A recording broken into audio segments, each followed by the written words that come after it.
দেশের বিভিন্ন বন্দর দিয়ে প্রতি বছর হাজার হাজার কোটি টাকার পণ্য আমদানি হয়, অথচ শুল্ক পরিশোধ ও পণ্য খালাস কিংবা কি পরিমাণ পণ্য বন্দরে আছে তার হিসেব মিলিয়ে দেখার সমন্বিত কোনো ব্যবস্থা নেই বন্দর ও কাস্টমসগুলোর।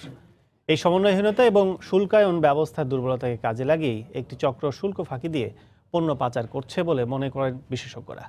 সার্বিক ব্যবস্থাপনায় কোনো ত্রুটি আছে কিনা তা নিরীক্ষা করা হবে বলে জানিয়েছেন বিআর। বিস্তারিত জানাচ্ছেন হাজরা শিউলি।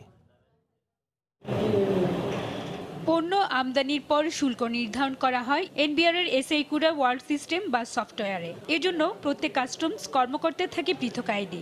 নিয়ম অনুযায়ী কোনো কর্মকর্তা অবসর নিলে বা বদলি হলে তার আইডি অকার্যকর করে দেওয়ার কথা আইটি বিভাগের। অথচ 2015-তে অবসর নেওয়া ও বদলি হওয়া দুই কর্মকর্তার আইডি ও পাসওয়ার্ড ব্যবহার করে চট্টগ্রাম বন্দর থেকে শুল্ক ফাঁকি দিয়ে খালাস করা হয়েছে 22 কন্টেনার পণ্য।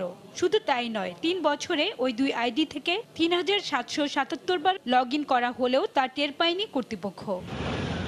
এভাবে শুল্ক ফাঁকি দিয়ে কত পণ্য পাচার হয়েছে সেটারও নেই সঠিক হিসাব। এজন্য সিস্টেমের দুর্বলতা, আইটি শাখার গাফিলতি আর বন্দর ও কাস্টমস হাউজের মধ্যে সমন্বয়হীনতাকে দায়ী করছেন বিশেষজ্ঞরা। টেকনিক্যাল টিমের দায়িত্ব ছিল এই বিষয়গুলি দেখা, সেই টেকনিক্যাল টিম সেটা করে নাই। আংটাদের সাথে জাতীয় শহরে যারা টেকনিক্যাল টিম আছে তারা আসলে কি করছে, তাদের যোগ্যতা কতটুকু আছে, তারা সিস্টেম কীভাবে চালাচ্ছে, এটাও কোনো তদন্ত করা দরকার। বন্দরের সাথে কাস্টমসের সমন্বয় আদৌ হচ্ছে কিনা সেটি দেখা দরকার। শুল্ক গোয়েন্দার তদন্তে দেখা গেছে এর সঙ্গে জড়িত চট্টগ্রাম বন্দর ও কাস্টমস হাউজের অসাধু কর্মকর্তা কর্মচারী, সিএনএফ এজেন্ট ও বার্থ অপারেটরের লোকজন। আমরা দেখেছি যে সিএনএফ এজেন্ট 7টা প্রতিষ্ঠান জড়িত, আমদানিকারক 14 জন। আমাদের কর্মকর্তারাও এখানে সংশ্লিষ্ট আছে। আমরা কাজ করছি, খুব দ্রুতই আমরা প্রতিবেদন দিতে পারব। এই অবস্থায় এসআইকুরা ওয়ার্ল্ড সিস্টেমে কোনো ত্রুটি আছে কিনা তা নিরীক্ষার উদ্যোগ নেওয়ার কথা জানালেন শুল্ক গোয়েন্দা কর্মকর্তা।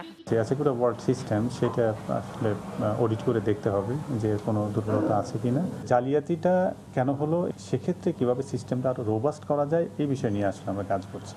এ ঘটনায় এনবিআর এর গঠন করা 4টি তদন্ত কমিটির একটিও প্রতিবেদন জমা দেয়নি।